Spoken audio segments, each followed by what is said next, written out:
Hello everyone, welcome to Dronacharya IAS, and today we are going to discuss some of the very important current affairs which are going to help you in both prelims and mains. तो आइए शुरू करते हैं discussion. The very first article here is 21 killed in explosion at firecracker warehouse. Gujarat के warehouse में explosion की वजह से 21 लोगों की death हो गई है and many have been injured. उसमें government की तरफ से कुछ promises किए गए हैं that they will be given allowances and they will be paid कि 2 लाख और 4 लाख रिस्पेक्टिवली जिनके घर पे डेथ हुई है उनको दिए जाएंगे एंड इंजर्ड लोगों को 50,000 के करीब पैसा दिया जाएगा. But the question is this money enough कि जितने भी यहाँ पर ये इलीगल वेयर हाउस बनाया गया था जिसमें इलीगल फायर क्रैकर्स रखे जा रहे थे, उसमें काम किया जा रहा था, क्या ये पैसा सिर्फ उसके लिए काफ़ी है? क्या किसी की जान के लिए ये इनफ है? So this can be asked you in form of a case study कि अगर आपके सामने ऐसा केस आता है तो what is the action you are suppose to take. Are you going to just pay off और are you just going to start a new committee in this, right? So here what is important for us is कि जो 4 labour codes इससे पहले काफ़ी labour codes, काफ़ी सारे जो labour laws थे उनको कंपाइल किया गया 2020 में एंड उनको 4 लेबर कोड्स में कंपाइल किया गया. तो जो 4th लेबर कोड है जिसमें occupation, health and safety of the workers को ध्यान रखना चाहिए, अब उसके तहत, उस लेबर कोड के तहत यहाँ पर अब जांच की जानी चाहिए. साथ में इसमें यह भी इंपॉर्टेंट है कि जो उनकी जो चाइल्ड लेबर है, because many children have also died here, तो जितने भी बच्चों की मौत हुई है तो उसकी वजह से यहाँ पर एक इशू फिर से उभर आता है कि क्या चाइल्ड लेबर को हम जड़ से खत्म कर पाए हैं. बिकॉज राइट टू एजुकेशन को, freedom to right to education को अगर हम 21A के तहत अगर हम लागू कर चुके हैं तो क्या वो बच्चे यहाँ पर काम कर रहे थे या किस तरीके से वो अपनी स्कूलिंग पूरी कर रहे हैं. This has to be taken care of in this from this incident. So let's move on to the next article here. Bulldozing of 6 homes in UP Prayagraj inhuman and illegal supreme court से supreme court. तो यहाँ पर फिर से एक दोबारा incident देखा गया है दैट जिसमें 6 घरों को गिरा दिया है बाय द यूपी गवर्नमेंट. तो इससे पहले हमें पता होना चाहिए इसके बैकड्रॉप में कि लास्ट ईयर ही सुप्रीम कोर्ट की तरफ से ये फैसला आया था, जजमेंट आया था बुलडोजर जजमेंट के खिलाफ. बुलडोजर जो तरीका चल रहा था बुलडोजर से डिमोलिश करने का लोगों के घरों को, जिसमें कम्युनल एक एंगल भी देखने को मिल रहा था, उसके खिलाफ सुप्रीम कोर्ट ने क्या जजमेंट दी थी. उसमें एक प्रॉपर प्रोसेस बताया गया था जजमेंट में कि in case you find some illegal construction तो उसमें कैसे कंटिन्यू करना है, उसमें कैसे आपने प्रोसेस फॉलो करना है. ड्यू प्रोसेस ऑफ लॉ इसको हम बोल सकते हैं कि अगर आपने कानूनी तौर पे कार्यवाही करनी भी है तो किस तरीके से करनी है. तो सबसे पहले यहाँ पर बोला गया था कि आपके पास कोर्ट के ऑर्डर्स होने चाहिए, कोर्ट की तरफ से आपको ये ऑर्डर होना चाहिए कि हाँ आप इसको डिमोलिश कर सकते हो, राइट. उस कोर्ट के ऑर्डर के बाद भी 15 दिन का समय देना है लोगों को, जिसका भी घर है या जिसका भी कंस्ट्रक्शन है, 15 दिन का समय दिया जाएगा कि अगर आप इस कोर्ट के ऑर्डर को चैलेंज करना चाहते हैं कोर्ट में तो आप 15 डेज के अंदर अंदर कर सकते हैं. अब इसमें 2 ऑप्शंस बचते हैं कि या तो उस पर स्टे लग जाएगा या उसको आगे प्रोसेस में डाला जाएगा. और अगर स्टे लग गया तो बात वहीं की वहीं खत्म हो जाएगी एंड अगर उसके ऊपर एक्शन लेने को बोला गया है कि ये बात सही है एंड इसको डिमोलिश करना ही पड़ेगा तो उसमें भी बाद में 15 दिन का समय दिया जाना चाहिए. लेकिन अगर ये कोर्ट के प्रोसेस का रूल फॉलो नहीं किया तो जो भी इसमें एग्जीक्यूटिव पार्ट से ब्यूरोक्रेट जो भी इसमें इन्वॉल्व होंगे, जो भी ऑफिसर्स इसमें इन्वॉल्व होंगे, उनको फिर पनिश भी किया जाएगा, उनको पेनल्टी पे भी लगाया जाएगा, राइट. देन जो भी प्रोसेस होगा डिमोलिशन का उसको वीडियोग्राफ किया जाएगा एंड जो नोटिस लगाया जाएगा डिमोलिशन का वो घर के बाहर लगाया जाएगा ताकि दूसरे लोगों को भी ये एहसास हो, ये समझ में आए कि हाँ इस पे अब क्या एक्शन लिया जा सकता है बाय दी ओनर्स, जो घर के मालिक हैं उनकी तरफ से क्या एक्शन लिया जा सकता है. ऐसा नहीं है कि छुप छुपा के ये काम आपने रात की रात में बुलडोजर चला दिया है और या फिर दिन दहाड़े से बुलडोजर चला दिया और आपने किसी का घर खत्म कर दिया है. Because these principles here are what, ये जो अभी दोबारा से केस आया है, this is hindrance to federalism principle कि फेडरल पावर्स को, जो जुडिशियरी एंड एग्जीक्यूटिव की जो पावर्स हैं यहाँ पर ओवरलैपिंग हमें होते हुए दिख रही है. साथ में सुप्रीम कोर्ट ने पिछले जजमेंट्स में भी यही दोबारा से रीइंस्टेट किया था कि आर्टिकल 21 के अंडर इंक्लूडेड है right to shelter. You can not overnight demolish somebody's shelter, there has to be a process जिसको हम बोलेंगे due process of law and rule of law यहाँ पर अपहेल्ड होना चाहिए. बट जितने भी ये केसेस हमें देखने को मिल रहे हैं, इसमें हमें कोई भी रूल ऑफ लॉ फॉलो होता हुआ नहीं दिख रहा है। एंड एक नया आर्टिकल भी यहाँ पे आपको देखने को मिल रहा है, no rule of law in UP, opposition parties attack BJP government over illegal demolition. इसमें जो हेडिंग्स आपको देखने को मिलेंगी they are very very important for exam perspective, because you can cite these examples directly, जिसमें आपको इमोशनल डैमेज देखने को मिल रहा है। You can see in the picture here कि जब लड़की को पता चला कि उसका घर अभी डिमोलिश होने वाला है, she rain back and parents were stopping her, but she rain back and she took her school books with her, कि उसके स्कूल की किताबें यहाँ पर खराब ना हो जाए, तो she brought her books back. तो this is very very emotional, so that is why इसमें इमोशनल डैमेज को भी कंसिडर किया जाना चाहिए। Human rights, right to life को भी यहाँ पर हमें ध्यान में रखना पड़ेगा। एंड गवर्नमेंट के एक्सेसेस हमें देखने को मिलते हैं, बहुत बार बोला जाता है कि कोर्ट एक्सेसेस देखने को मिलते हैं, लेकिन इस बार यहाँ पर जो बुलडोजर एक्शन लिए गए हैं उसमें हमें गवर्नमेंट की तरफ से एक्सेसेस लिए गए हैं। एंड ये भी बोला जाता है कि इसमें जो कम्युनल जो एक एंगल देखने को मिलता है,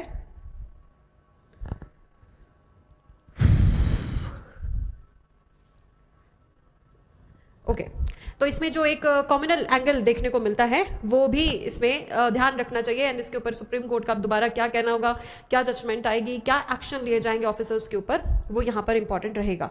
right, let's move on to the next article now. Okay, next article please. Yes, here this article is also important, this is a movie Empuraan, ठीक है। तो इसमें सेंसर बोर्ड की तरफ से कट्स लगाए गए हैं, इसमें सुप्रीम कोर्ट की तरफ से कट्स लगाए गए हैं, not by supreme court, I am sorry. तो इसमें कट्स लगाए गए हैं by central board of film certification CBFC। तो श्याम बेनेगल कमिटी है, ये आपको ध्यान रखना है, Shyam Benegal committee which suggested reforms in this CBFC, that is film central board of film certification. Here you can see on the screen, yes, here central board of film certification, ठीक है। तो श्याम बेनेगल कमेटी है, ये आपको याद रखना पड़ेगा, जिसने इसमें रिफॉर्म्स सजेस्ट करी थी। Okay, so what is the issue here, right to freedom of speech and expression, that is article 19(1)(a, right, 19(1)(a। तो इसमें freedom of speech and expression है, लेकिन इस आर्टिकल में 19 आर्टिकल में हेट स्पीच को इंक्लूड नहीं किया गया है। You don't have a right to freely express hate speech, you can not do that, right. So इसमें आर्टिकल 19(2) को हम साइट कर सकते हैं, जिसमें रीजनेबल रिस्ट्रिक्शंस लगाई जा सकती हैं कि हेट स्पीच होगा तो उसको कर्ब किया जा सकता है। लेकिन इस मूवी में ये बोला जा रहा है कि हमें एज सच कोई भी इसमें हेट स्पीच के इंसिडेंसेस नहीं देखने को मिले हैं, बट स्टिल जो वॉइस है, जो बॉलीवुड की वॉइस है या फिर सिनेमा की जो वॉइस है, उसको बार बार कर्ब किया जा रहा है। So there is a high need of hour कि जो ये central board of film certification है, इसमें रिफॉर्म्स लाई जानी चाहिए, ताकि जो सिनेमा है या जो मीडिया है उसकी आवाज़ को रोका ना जा सके, एंड जुडिशियसली उसमें जो सेंसर्स हैं या जो कट्स हैं वो लगाया जा सके, right. So this is also important, you can cite this example. जब GS पेपर 2 में अगर आपसे कोई भी राइट टू फ्रीडम है, right to freedom of speech and expression के ऊपर रीजनेबल रिस्ट्रिक्शंस की भी अगर बात की जाए, then also you can give this example, right. Newspaper आपको और किसी चीज़ में नहीं तो एग्जाम्पल्स देने में बहुत हेल्प करता है, right. Okay, let's move on to the next article now. Yes, house panel suggest raising creamy layer from 8 lakh. इसमें इंपॉर्टेंट बात क्या है कि parliamentary committee for the welfare of OBC, इन्होंने अभी एक रिव्यू किया है OBCs की कंडीशन पे, एंड ये डिमांड किया है कि जो अभी तक जो क्रीमी लेयर की लिमिट है, that is 8 lakh and above, उसको बढ़ा देना चाहिए, राइट। जो क्रीमी लेयर का कंसेप्ट है, that came from the Indira Sawhney case, Indira Sawhney case in 1992। Here you can see on the screen, after the supreme court's Indira Sawhney judgement in 1992, government introduced creamy layer to exclude socially advanced persons from OBC community, right. जो भी OBC category से belong करते हैं उसमें 2 layers बनाई गई, 2 categories बनाई गई, एक थी क्रीमी लेयर, एक थी non creamy layer. Creamy layer वो माने जाएंगे जो socially and educationally higher position पे हैं या एडवांस्ड सेक्शन है उसी कम्युनिटी के अंदर। अब उसके लिए जो फाइनेंशियल लिमिट लगाई गई थी, that was ₹8 lakhs, that was ₹8 lakhs, right. अब शुरुआत जो हुई थी इसकी 1993 में वो 1 लाख से हुई थी और अब ये लिमिट जा चुकी है 8 लाख तक। एंड दोबारा से अब जो पार्लियामेंट्री कमेटी है जिसने रिव्यू किया है उसने बोला है कि now this limit has to be raised because 8 lakh जो लिमिट है वो सफाइस नहीं है, वो सफिशिएंट नहीं है to include the non creamy layers, right. तो क्रीमी लेयर की जो लिमिट है उसको फिर से रेज किया जाना चाहिए। तो रिकमेंडेशन है कि income limit for determining the creamy layer was driven home by the parliamentary committee on the welfare of OBC in multiple reports. पहले भी इस पे ऊपर बात की जा चुकी है। एंड यहाँ पर ध्यान देने की बात है कि ये जो डिपार्टमेंट कौन सा है, department of personal and training and the social justice ministry. यहाँ पर ये दोनों मिनिस्ट्रीज एंड डिपार्टमेंट्स आपके लिए इंपॉर्टेंट है। ये इंपॉर्टेंट क्यों है ओबीसी वाला जो क्राइटेरिया है, बिकॉज कास्ट सेंसस इस बार बहुत ज्यादा न्यूज में रहा है।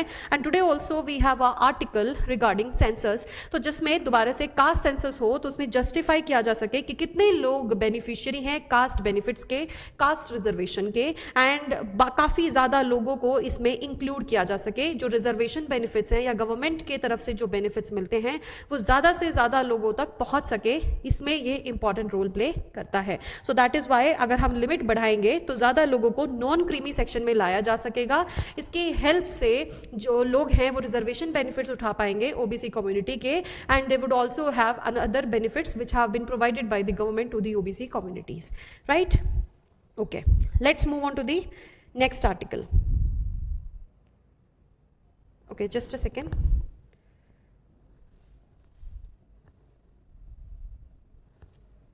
Just a second.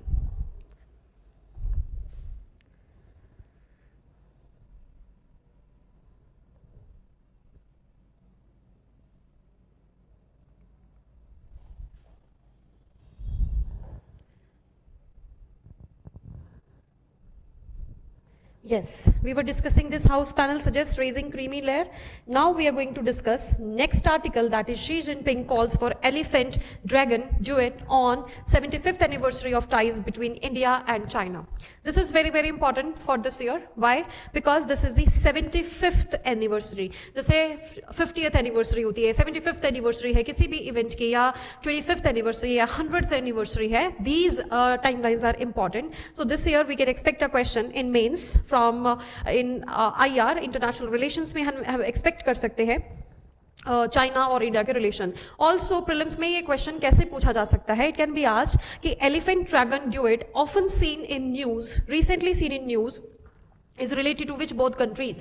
तो इसमें बहुत सारे जो वर्ल्ड में आपको पता ही है कि बहुत सारे कॉन्फ्लिक्ट्स चल रहे हैं। अगर हम पैलेस्टीन इजराइल की बात करें, रशिया यूक्रेन की बात करें, एंड ट्रेड वॉर की बात करें तो यूएसए एंड चाइना भी है। तो इसमें पूछा जा सकता है which both countries, which two countries are included here. तो एलिफेंट एंड ड्रैगन के केस में तो ये पता होना चाहिए कि जो एलिफेंट वर्ड है that is representing India and dragon is representing China. तो ये 75th एनिवर्सरी थी इंडिया चाइना के बायलैटरल रिलेशंस के एस्टेब्लिशमेंट की। तो इसमें दोनों तरफ से स्टेटमेंट्स आई हैं। Both of the countries want collaborative partnership. यहां पर आपको एक वर्ड देखने को मिलेगा, सॉरी एक फ्रेज देखने को मिलेगा विच इज रियलाइज कोऑपरेटिव पैस दे डू। इसका मतलब क्या होता है? कोऑपरेटिव जो पार्टनरशिप है इसमें हमें देखने को मिल सकती है। We want a cooperative partnership. साथ में यहाँ पर इंडियन प्रेसिडेंट की तरफ से बड़े सुंदर 3 वर्ड्स यूज किए गए हैं which you can use in all international relation answers, that is stability, predictability and amicability. कि तीनों ही रिलेशन, जो भी अगर आप रिलेशन, डिप्लोमेटिक रिलेशन एस्टेब्लिश करना चाह रहे हैं, बायलैटरल रिलेशन एस्टेब्लिश करना चाह रहे हैं, उसमें आपको ये तीनों वर्ड्स देखने को मिले, stability and predictable and amicable, then you can go forward with the relations in future and you both the countries can survive, both the countries can develop at with each others help, right. साथ में इसमें और भी बोला गया है कि China और इंडिया के रिलेशंस के लिए strategic and long term perspective देखने को मिला है। And recently you must have heard in the news, you must have seen in the news कि इंडिया की तरफ से चाइना के ऊपर जो एंटी डंपिंग ड्यूटी है दैट हैज बीन इंक्रीज्ड और नई तरीके से उसको लागू कर दिया गया है। कुछ प्रोडक्ट्स ऐसे हैं जिसके ऊपर 5 साल तक लगाया है, कुछ प्रोडक्ट्स ऐसे हैं जिसके ऊपर 6 महीने तक लगाया है, बिकॉज यूएस और चाइना की तरफ से जो ट्रेड वॉर चल रहा है तो उसकी वजह से क्या है, अब यूएसए ने अपनी मार्केट को क्लोज कर लिया है चाइना के प्रोडक्ट्स के लिए। सो सिमिलरली अब क्या है, जो डंपिंग होगी जो प्रोडक्ट्स की, बिकॉज प्रोडक्शन हो चुका है तो उसको डंप तो उसको बेचना तो पड़ेगा कहीं ना कहीं। सो इट इज पॉसिबल कि जो नेबरिंग कंट्रीज हैं उसमें ये प्रोडक्ट्स की सप्लाई ज्यादा बढ़ी एंड इंडिया में भी, इंडिया की डोमेस्टिक मार्केट्स को ये हर्ट ना करे। दैट इज वाई इंडिया की तरफ से एंटी डंपिंग ड्यूटीज को राइज कर दिया गया है, राइट। साथ में यहाँ पर जो चाइना की पॉलिसी रही है इंटरनेशनल रिलेशंस की अगर हम बात करें तो उसमें एक आपने सुना होगा स्ट्रिंग ऑफ पर्ल्स थ्योरी, कि जो सी में बहुत सारे पोर्ट्स बनाए गए हैं, जो पहले तो क्या होता है कि नेशंस को आपने डेट दे दिया है, फिर उनको डेट ट्रैप में फंसा लिया है, बिकॉज दी कंट्रीज जिसको आप डेट दे रहे हो वो इंटरेस्ट पेमेंट या प्रिंसिपल अमाउंट को पे नहीं कर पाएंगे, तो बदले में उनसे क्या है पोर्ट ले लिए जाते हैं कि जहां पर हम अपना जो चाइना है जहां पर अपना military base establish कर सके, and this is how India has been surrounded with the Chinese military base, starting from the Sri Lanka में भी है, म्यांमार में भी है, एंड पाकिस्तान में Gwadar port, very very famous port. तो ये सारे जो स्ट्रिंग ऑफ पर्ल्स थ्योरी में आते हैं। ऊपर से अगर हम बेल्ट वाला देखें, बेल्ट एंड रोड इनिशिएटिव की अगर हम बात कर रहे हैं तो उसमें सीपैक जो कॉरिडोर है which is going through POK, Pakistan occupied Kashmir, and which is against our sovereignty, India sovereignty, so वहां पर भी इश्यूज हैं इंडिया के लिए। तो दैट इज वाई देखने को मिलेगा कि आगे जाके क्या रिलेशंस कैसे रहने वाले हैं। साथ में अभी जो रिसेंटली एक थोड़ा सा डेवलपमेंट हमें इंडिया चाइना रिलेशन में देखने को मिला है, बिकॉज जो कि लद्दाख एरिया, जो जम्मू कश्मीर वाला जो एरिया है, लद्दाख से उन्होंने बैकफुट ले लिया है, and both the countries have taken a step back, and patrolling वहां पर रेगुलर अब होनी शुरू हो गई है दोनों कंट्रीज की तरफ से, राइट। सो थोड़ा सा डेवलपमेंट हमें डेफिनेटली देखने को मिल रहा है, but in the other issues, other trade issues, economic issues, and जो डोमिनेंस एस्टेब्लिश करने की कोशिश करता रहता है चाइना हमेशा मिलिट्री एस्पेक्ट में, तो वहां पर थोड़ा सा इसमें हमें देखने को मिलेगा कि आगे क्या होगा रिलेशंस में development. But this is important, आपसे पूछा जा सकता है एलिफेंट ड्रैगन ड्यूएट किसके बारे में है, right. Next question here is INSV Tarini reaches final stop over of global circum navigation. तो इसमें इंपॉर्टेंट बात ये क्या है, आर्टिकल में 2-3 जो शिप्स हैं उनके नाम आपको देखने को मिलेंगे। सबसे पहले तो यहाँ पर आपको तारिणी देखने को मिलेगी, सबसे पहले तो आपने तारिणी ऊपर हेडलाइंस में ही देखा है। इसके बाद यहाँ पर आपको एक INS तलवार देखने को मिलेगी एंड INS तुशील देखने को मिलेगी। तो तलवार, तुशील एंड तारिणी डायरेक्टली आपसे पूछा जा सकता है ये क्या है, ये कोई मिसाइल्स हैं, ये कोई सैटेलाइट है, या फिर ये कोई मेडिसिन हैं, ये क्या है। UPSC बहुत बार ऐसे क्वेश्चन पूछ चुका है कि बस आप ये बता दो कि ये नाम हमने दे दिए हैं क्वेश्चन में, ये है क्या, ये शिप्स हैं, ये सबमरीन्स हैं, ये क्या है। तो you must know that Tarini जो कि एक ऑल विमेन ऑफिसर क्रू के साथ पूरे सरकम नेविगेट करके आए हैं, काफी हजारों किलोमीटर वो ट्रैवल करके आए हैं, 43,300 किलोमीटर्स वो ट्रैवल करके आए हैं, जो डिफिकल्ट केप्स हैं डिफरेंट कॉन्टिनेंट्स में उनको कवर करके आए हैं, सरकम नेविगेशन करके आए हैं। सो लगभग 3 ओशियंस को ये कवर कर चुके हैं, and now they will be reaching back to India. ये अक्टूबर में स्टार्ट हुआ था। So this is important for you, you must know कि INS तारिणी क्या है, and you must also know कि INS जो ये तुशील है ये क्या है, INS तलवार क्या है, ये फ्रिगेट क्लास से बिलोंग करते हैं। देन जो INS तारिणी है, इससे पहले भी एक हमारे पास यहाँ पर एक जो सेलिंग वेसल है, this is a selling vessel. तो एक सेलिंग वेसल था जिसका नाम था मेदी, ठीक है। दिस इज दी सेकेंड जो सर्कम नेविगेटिंग व्हीकल है। इसमें एक इंपॉर्टेंट यहाँ पर एक्सरसाइज का भी नाम दिया गया है, exercise IBSAMAR, right. You must know कि ये कौन सी कंट्रीज के बीच में, सबसे पहले तो ये क्या कौन सी एक्सरसाइज है, this is naval exercise, and this is between I for India, B for Brazil, S for South Africa, ठीक है। तो ये मैरीटाइम एक्सरसाइज है, नेवल एक्सरसाइज है between 3 countries, that is India and Brazil and South Africa. So this is important for you. And also this INS Tarini का जो circumnavigation है, this was the part of Navika Sagar परिक्रमा 2। This is also important, so read this article once. Okay, let's move on to the next article now.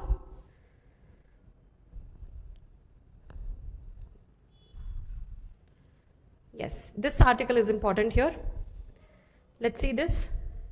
तो opposition में अब बात उठ रही है दैट जो आपने यहाँ पर सेंसस अभी तक हो जाना चाहिए था वो अभी तक क्यों नहीं हो रहा है, and this is very saddening on Indian government's part कि इतने साल बीत गए हैं that you have not been able to complete a census, जो कि 1881 से हर 10 साल में एक प्रैक्टिस रही है। सेंसस अगर आपको नहीं पता है तो census is very very important from GS1 perspective. Society में अलग से एक हेडिंग दी गई है population and it's developmental issues. तो उसमें डेमोग्राफिक डिविडेंड की भी बात की जाती है, उसमें सेंसस की भी बात की जाती है, डिफरेंट रेट्स की भी बात की जाती है, just like MMR, IMR, birth rate, death rate, sex ratio etcetera, right. So यहाँ पर बात की गई है कि जो beneficiaries being left out due to lack of census data. तो इस आर्टिकल में यही बोला गया है कि डिफरेंट कंट्रीज, अब क्योंकि कोविड अब 2021 में होना था सेंसस, लेकिन कोविड की वजह से उसको डिले कर दिया गया था। सो वी वर एक्सपेक्टिंग कि okay it might be taking place in 2022, 2023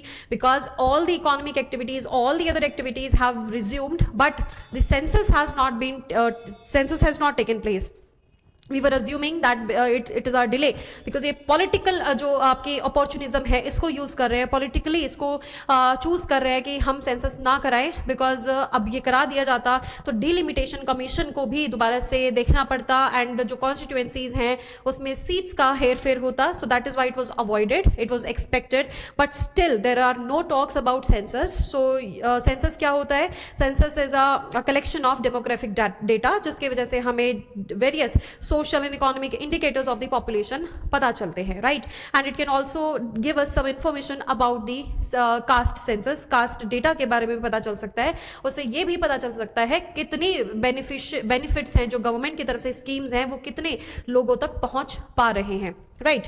then इसके बाद हमें देखने को मिल रहा है इसमें कि सेंसस शुरुआत में 1881 से पहली बार जब शुरू हुआ था, उसके बाद से हर 10 साल तक ये कंटिन्यू रहा है। देन 1948 में इसको एक लीगल फ्रेमवर्क भी दे दिया कि हर 10 साल में ये होना ही होना चाहिए, एंड ये पहली बार ऐसा हुआ है कि इतना लंबा डिले हमें सेंसस में देखने को मिलता है। अदरवाइज ऑल दी डेकेड्स, डेसीनियल होता है हमारे यहाँ पर, डेसीनियल तो मतलब क्या है कि हर 10 साल में ये सेंसस देखने को मिलता है, राइट। सो अभी देखना है कि कब जाके ये सेंसस होता है, because rest of the countries, लगभग 81% of the countries of the world after Covid they have successfully completed there census. Because significance क्या है सेंसस का? It is very very significant. सबसे पहले तो हमें डेमोग्राफिक पैटर्न देखने को मिलता है, देन हमें सोशल इंडिकेटर्स के बारे में पता चलता है, हमें ये पता चलता है कि कहाँ पर डेवलपमेंट हो चुकी है एंड कहां पर और ज्यादा डेवलपमेंट की जरूरत है, इंफ्रास्ट्रक्चर प्रोजेक्ट्स की कहां पर जरूरत है, एंड ह्यूमन को एक रिसोर्स बनाने में और क्या स्टेप्स लिए जाने चाहिए, कितना डेमोग्राफिक डिविडेंड है हमारे पास जिसको हम एक्सप्लॉइट कर सकते हैं, जिसको हम यूज कर सकते हैं। सो this is very very important. And बाकी की जितनी भी स्कीम्स हैं, जैसे आपको आप यहाँ पे हेडिंग में भी देखने को मिल रहा है, बेनिफिशियरीज बीइंग लेफ्ट आउट, क्योंकि बहुत सारे बेनिफिशियरीज जिनको बेनिफिट्स मिलने चाहिए just because of lack of data उनको बेनिफिट्स नहीं मिल रहे हैं। सो एक जरूरत है रिफॉर्म की, जरूरत है एक फास्ट अपडेटेड सेंसस की, right. It has been already delayed a lot. Okay, let's move on to the next article now.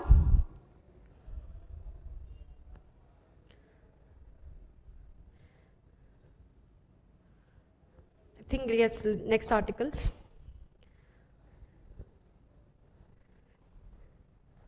Yes, this article is very very important for you. Let us discuss it. Why this is important for you this time?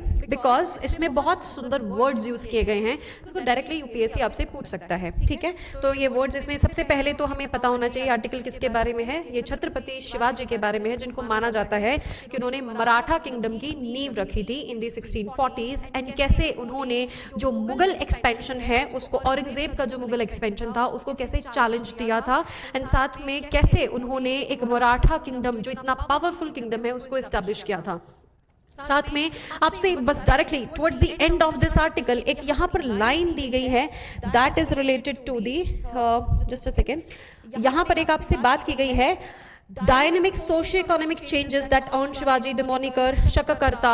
ये words आपसे पूछे जा सकते हैं कि जो socio economic changes, what all socio economic changes were introduced by Chhatrapati Shivaji, very very important for you. So this article deals with it holistically. So let us understand. सबसे पहले इस आर्टिकल में यहाँ पर बताया गया है कि जो मुगल एक्सपेंशन है उसको कैसे चुनौती दी गई है, एंड देन बाद में शिवाजी महाराज जी ने यहाँ पर आपको दिया गया है कि उन्होंने कैसे अपने जो टेंस में थे उनके पास सोल्जर्स, कैसे उन्होंने लॉयल्टी गेन कर करके थाउजेंड्स की अपनी आर्मी बनाई। देन 1640s में स्टार्ट करते हुए 1660s तक उन्होंने बहुत ज्यादा कॉन्फिडेंस लोगों का गेन कर लिया था मराठा किंगडम में। एंड देन उसके बाद यहाँ पर देखने को मिलता है कि he was a guerrilla fighter, guerrilla warfare tactics तो इन्होंने ही सबसे ज्यादा यूज की, सबसे ज्यादा इन्होंने इंट्रोड्यूस करा। तो गुरिल्ला वॉरफेयर का मतलब क्या है, जो कि मराठी में यहाँ पर यूज किया जाता है वर्ड गनीमी कावा। तो ये गुरिल्ला वॉरफेयर क्या होता है कि जिसमें कोई रेगुलर फोर्सेस नहीं होती, होती, कोई ऐसे डिप्लॉयमेंट प्रॉपर तरीके से नहीं होता, कोई डिसिप्लिन्ड अप्रोच नहीं होती, इसमें होता है surprise attack and hit and run इसमें ज़्यादातर देखने को मिलता है। सरप्राइज अटैक्स होते हैं जिसकी वजह से हम इसका नाम देते हैं गुरिल्ला वॉरफेयर, कि मारा और निकल गए। बिकॉज जो जंगल है, जो वेस्टर्न घाट्स के जो जंगल है, वहाँ पर इस जो जंगलों का जो एक हैजार्ड मैनर में जो फैलाव है, because not all the enemies were aware but these were very much aware of those. तो जो इनकी आर्मी थी, they were aware about that area, so they used to use that tactics very nicely, right. Then इसके बाद यहाँ पर बात की गई है कि उनके केस में there was no kingship, there was no pomp and show, because he always use to eat. ये बोला जाता है कि दिन में एक ही बार खाना खाते थे, and that also most probably he use to sit with his soldiers and eat as equals, कि हम आपके बराबर ही हैं, राइट। देन उसके बाद एक यहाँ पर बात की गई है, मुद्दा उठाया जा रहा है which is very shameful, that is subaltern king. ये माना जाता है, ये डिसाइड कर रहे हैं कि छत्रपति शिवाजी की कास्ट क्या है। ये अगर आप इंडिया में आए हो और आपके कास्ट डिसाइड ना हो, देन आप इंडिया में नहीं आए हो, you can probably say that, right. Then subaltern king की यहाँ पर बात की जा रही है। सबऑल्टर्न किंग मतलब कि जो लोअर एक क्लास से बिलोंग करते हैं, लोअर कास्ट से बिलोंग करते हैं, lower strata of the society से, राइट। तो इसमें ये बोला गया है कि उनके जो पूरा जो उनकी आर्मी थी उसमें different communities, tribal communities, schedule caste, सभी लोगों को इस आर्मी में इंक्लूड किया गया था। एंड ऑल्सो उन्होंने जो शुद्धि मूवमेंट जो हमें 200 साल बाद देखने को मिलेगी बाय आर्य समाज, उसका भी एक यहाँ पर हमें झलक देखने को मिलती है, कि जैसे कि in the form of Netaji Palekar and Bajaji and Nimbalkar. तो इसमें इन्होंने इनको रिकन्वर्ट करके हिंदुइज्म में वापस लाया था। तो यहाँ पर एक इंपॉर्टेंट वर्ड देखने को मिलेगा हमें, हिंदावी स्वराज्य। तो हिंदावी क्या है? हिंदू, हिंदू वर्ड से आता है, एंड स्वराज्य मतलब सेल्फ रूल। तो इसका मतलब क्या है? हिंदावी स्वराज्य का रूल ऑफ द हिंदूज, ठीक है, self rule of the Hindus. Then later on यहाँ पर सोशियो इकोनॉमिक जो चेंजेस की हम बात कर रहे थे, तो सोसाइटी में इन्होंने क्या चेंज किया? He asked while he was on his death bed, he asked कि मेरी जो वाइव्स है उनको फोर्स ना किया जाए तो perform sati, right. You do not have to force, because इतनी आप रिस्पेक्ट हमारी रख सकते हैं कि आप हमारे जाने के बाद मेरी किसी भी मतलब do not have ever like to, कि मतलब जो मेरी वाइव्स हैं उनको सती परफॉर्म करने के लिए कोई फोर्स नहीं करेगा। So you can also see here कि वो he was anti social evils, right। then उसके बाद यहाँ पर कुछ important text की बात करी गई है। सबसे पहले यहाँ पर हमें देखने को मिलेगा कि इन्होंने पेट्रोनाइज किया था एक वर्ड, एक बुक को, जिसका नाम था राज व्यवहार कोश। राज व्यवहार कोश, कोश मतलब खजाना, कोश मतलब संग्रह, कोश मतलब कलेक्शन, राइट। तो राज व्यवहार, तो इसमें कुछ 1500 जो पर्शियन वर्ड्स थे उनको मराठी में ट्रांसलेट करवाया था इस बुक में, राइट। नेक्स्ट यहाँ पर आपको देखने को मिल रहा है कि जो लिबरेटर के फॉर्म में क्यों हेडिंग दी गई है, कि जो अल फतवा अल आलमगीर है, ये पब्लिश हुई थी 1672 में। इसमें जो लॉज, मुस्लिम लॉज के बारे में डिस्कस किया गया था। तो यहाँ पर ये बताया गया था कि जो मुस्लिम्स हैं उनको हक होता है कि वो अपने स्लेव्स को खरीद सकते हैं, बेच सकते हैं, उनको यूज कर सकते हैं, सेक्सुअल एक्सप्लॉइट कर सकते हैं। तो ये स्लेवरी का इशू यहाँ पर चल रहा था, तो इसको भी चैलेंज किया है छत्रपति शिवाजी ने। और उन्होंने डच के साथ जो ट्रीटी यहाँ पर साइन करी थी, उसमें इन्होंने बहुत क्लियरली ये डिक्टेट किया था, क्लियरली ये बोला था कि अगर आप ये जो पोर्ट्स हैं इनको यूज करना चाहते हैं, इनको इनमें से ट्रेड करना चाहते हैं, फॉर एग्जाम्पल यहाँ पर आपको देखने को मिलेगा तेवनापट्टनम, एंड यहाँ पर ऊपर देखने को मिलेगा पोर्टो नोवो, दैट इज परंगीपेटाई, ठीक है। ये तमिलनाडु एंड साउथर्न स्टेट्स में जो आपको पोर्ट्स देखने को मिल रहे हैं। यहाँ पर इन्होंने साफ साफ बोला था डच को कि अगर आप यहाँ पे जो पहले मूरिश जो रूल था उसके अंदर जो आपने किया है स्लेव्स के साथ वो किया है, बट लेकिन अगर हमारे रूल के अंडर अगर आपने फिर से स्लेवरी को ऐसे यूज किया, स्लेवरी एस्टेब्लिश करने की कोशिश भी करी, so I and my man will rage against you, तो आपके अगेंस्ट जाएंगे। सो यहाँ पर स्लेवरी को प्रैक्टिस या प्रचलित नहीं किया जाएगा। So he was also against slavery. तो आपसे डायरेक्टली ऐसे स्टेटमेंट्स में बोला जा सकता है that Chhatrapati Shivaji was against slavery. Yes, definitely he was against slavery, we can see from these incidences, from these treaties signed with this, ठीक है। देन बाद में he was also against feudalism। उस टाइम पे जो वर्ड चल रहा था that was related to watandari system, ठीक है, वतनदारी सिस्टम उसके अगेंस्ट है, लैंडलॉर्डिज्म की ही बात है। तो यहाँ पर इन्होंने जो रायट्स हैं, जैसे कि रियोट है, RYO, रियोटवाड़ी सिस्टम जो चला था, उन्होंने अपने किंगडम में रियोटवाड़ी सिस्टम को ही एक तरीके से एस्टैब्लिश किया था कि जो रियोट्स है, जो फार्मर्स हैं, उन्हीं को ही एक सेंस ऑफ कंट्रोल दिया था अपनी जमीन पर, एंड जो जमींदार्स हैं उनको अलग कर दिया था। था, because zamindars were nowhere concerned with the issues of the farmers, so he was against watandari system. आपसे पूछा जा सकता है that he established watandari system या he was in favour of watandari system. तो आपको ये याद रखना है कि वतनदारी सिस्टम के ये अगेंस्ट थे, and he kind of established ryotwari system which will be established by the Britishers later on, right? Then इनकी सबसे पहली जो बायोग्राफी थी शबसद बखर, तो पूछा जा सकता है Sabhasad Bakhar is related to which of the following leaders, तो ये छत्रपति शिवाजी के बारे में है। 1697 में इन्होंने बताया इसमें कि रॉयट्स जो है वो उनको फ्री कर दिया था जमींदार के अत्याचार से, राइट? एंड देन लास्ट में आपको यहाँ पर देखने को मिलेगा कि इस छत्रपति शिवाजी को शककर्ता भी बोला गया है, that is starting of a new era, जो स्टार्ट करते, जो एस्टेब्लिश करते हैं एक न्यू एरा को। So this article here deals holistically with the Chhatrapati Shivaji. You must give this article a read, and you should read other articles also जो हमने discuss किए हैं। Okay, so keep reading the newspaper, keep watching the videos, like the video, share the video, subscribe the channel, and thank you. Have a nice day.